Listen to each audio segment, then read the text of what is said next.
Unajua kuna watu wa vijana wa jenzia hawamjui Warioba. Wanafikiri ni mzee mwenye busara sana. Kuna mtu mmoja alinipigia akaniambia, wewe Mwaipopo, kwani wewe ni mwanasiasa? Wewe ni msemaji wa... Mimi sio mwanasiasa. Sio mwanasiasa kabisa, ni kweli. Na mimi simwataki Warioba wala simzuii mtu kufanya siasa, na sina mamlaka hayo kisheria ya kumzuia mtu kufanya siasa.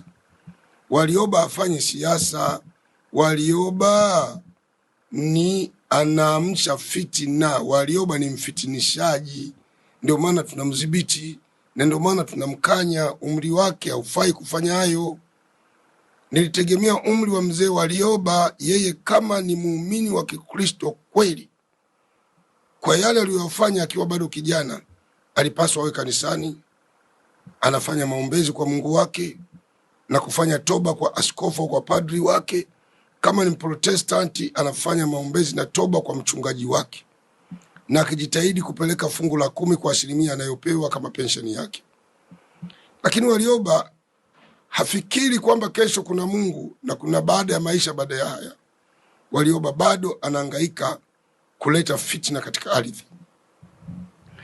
Nilisema juzi kwamba Warioba hakuna alichokifanya. Amekuwa waziri mkuu kwa muda wa miaka 5, mwaka 1985 mpaka mwaka 1990. Yaani Warioba amekuwa waziri mkuu kuanzia mwaka 1985 mpaka mwaka 1990. Katika rekodi yake, nendeni mkaangalia hiyo miaka 5 aliyokaa kama waziri mkuu.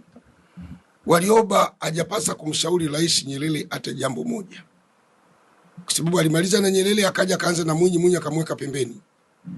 Baada ya kumuona Warioba cha pombe, anashinda New African Hotel pale, anakunywa pombe, anacheza mziki, kazi za kiwaziri mkuu hazifanyiki. Na Nyerere alimweka pale kwa sababu ni mtu wa kwao, atamsaidia kazi kwa heshima, kwamba nimepewa heshima, mimi mtu wa kwetu, nitafanya kazi na Mwalimu. Lakini Warioba hakufanya hayo, hakuangalia wananchi wanataka nini.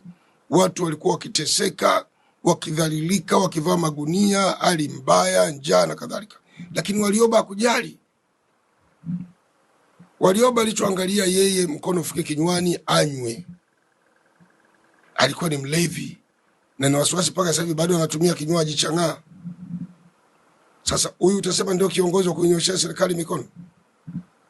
Kwa kazi yake kubwa yote anayoifanya mzee Sinda Joseph Warioba ni kuamsha fitina iliyolala, wala si mwanasiasa.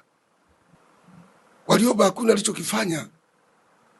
Hakuna alichokifanya zaidi ya kushinda anakunywa pombe.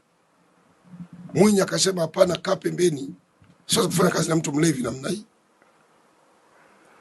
Jambo jingine, ndugu zangu, msimuone Warioba ni mjinga hayo anayosema. Miongoni mwa watu waliokuwa wamepanga mikakati ya kuivuruga serikali, Warioba yumo. Ila watu wanamheshimu tu kwa sababu ni mtu mzima.